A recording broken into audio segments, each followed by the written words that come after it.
Hello everyone! So today we're going to talk about the NIST incident response process using NIST 800-61. There's a new version that has come out. It's a revision 3 that came out actually earlier this year in 2025, so we're going to go through it.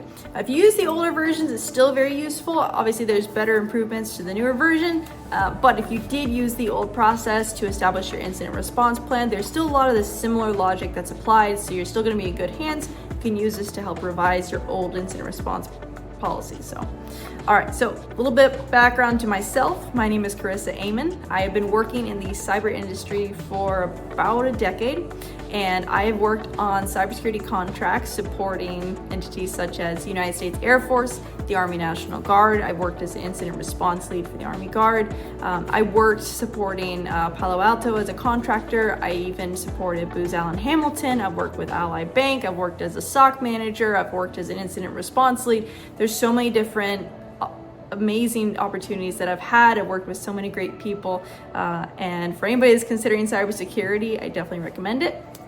Anytime that I would complete a contract, I would also essentially take the time to earn a new cybersecurity certification. So it's been a blessing working in the field, and I love incident response and how it can help protect a company and organization.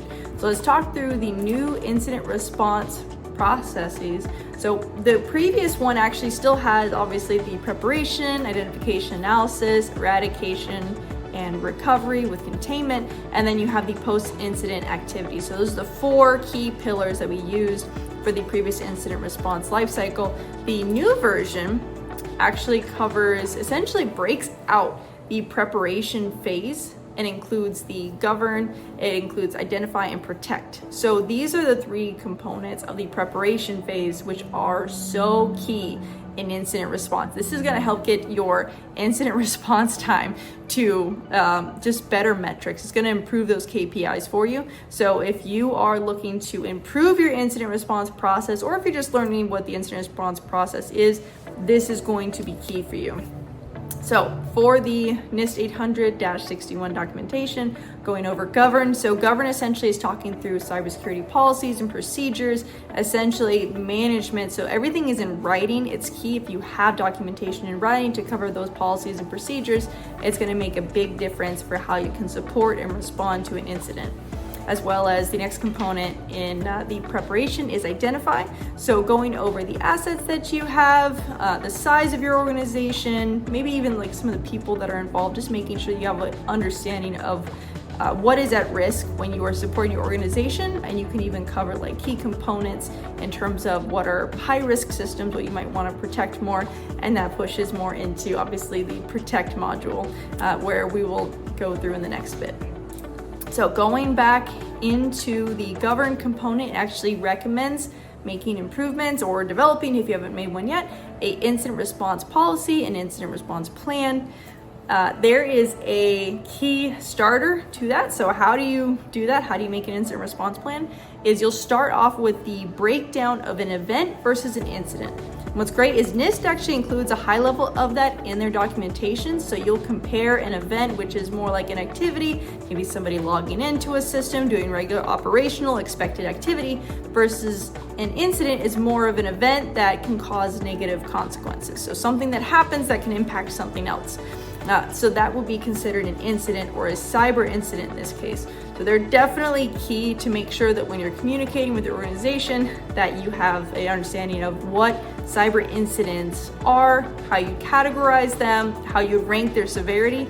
Once you do that and you outline that in your incident response policy, it's going to be a large time saver, because then if you're not responding to a ton of low priority, low severity incidents, you are focusing on high priority incidents that are critical to your organization, able to respond appropriately, allocate the resources needed, the manpower, going through lessons learned, and spending a better analysis of the root cause so that you can reduce the amount of occurrence that you have with the high risk incidents. So pushing through to this next component of the incident response process.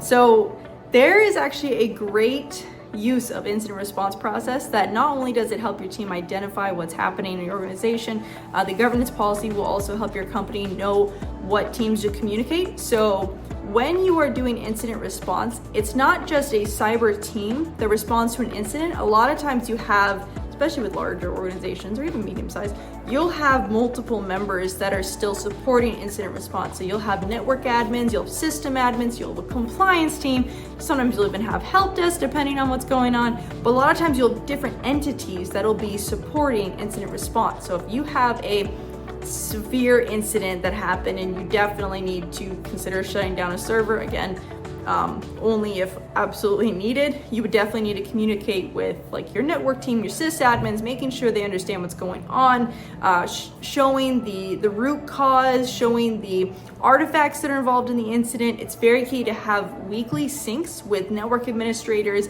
with your sysadmins, with all of your technical teams, including your cyber organization, to talk through some of the weekly changes that maybe the cyber team needs to look out for, some of the cyber policies in terms of how we respond to incidents, how we're supporting, how we're reporting, how we're keeping things updated, and then obviously then notating any type of SIEM you're using to support incident response is going to help a ton in terms of incident response activity. If you have all this tracked and recorded in a ticketing system, in a SIEM, you're using the proper tools so you can track what was done, you can keep your team updated, you can pull all the artifacts to one central location, and you can handle an incident. And just having weekly meetings as a whole, talking with your network team, talking with your sysadmins, if they're doing something, or maybe patch Tuesday at like 2 a.m., and you weren't expecting it, because normally they do it at 4 a.m., that can be a alert that you can trigger. You can develop different alerts and activity based on what you find is expected for operations versus what is not expected. And frankly, some of the best incidents that I've been able to detect and contain have actually been some unexpected, non-approved network activity. So if your network admin credentials are compromised, you can see a high level of impact on a company, and definitely recommend knowing your network team, being familiar with them, communicating with them weekly, understanding how they operate. It's gonna save you a ton of time in the long run, so that you can detect, respond, recover, support your company as a whole. And all that goes back down into identifying incident activity within the incident response process. So going through that govern component of the incident response process and that new improved preparation phase, part of preparation in governing is having those policies and procedures, but also going through those policies and procedures, not just with your cyber team, but with the other organizations as well. So with all the other different teams, should I say. So going on to the next component, which is identify. So for identify, we have the assessment of the current risks. This is key in terms of being able to make an impact to the incident response plan as well. So when you are doing a proper risk assessment, you do want to look at any previous incidents that might have occurred, the organization size, key systems that you're using for operations, just being able to do a organizational assessment to look at potential risks that you might have. So this will definitely make an impact in terms of severity when you're responding to an incident. And if you have a system that is definitely critical and use it for regular daily operations, or you have a server that has all of your client data on it, obviously making sure that it is a high risk to see if this is compromised, you'll implement more security controls so that you can support what is identified to be a high risk if it is compromised.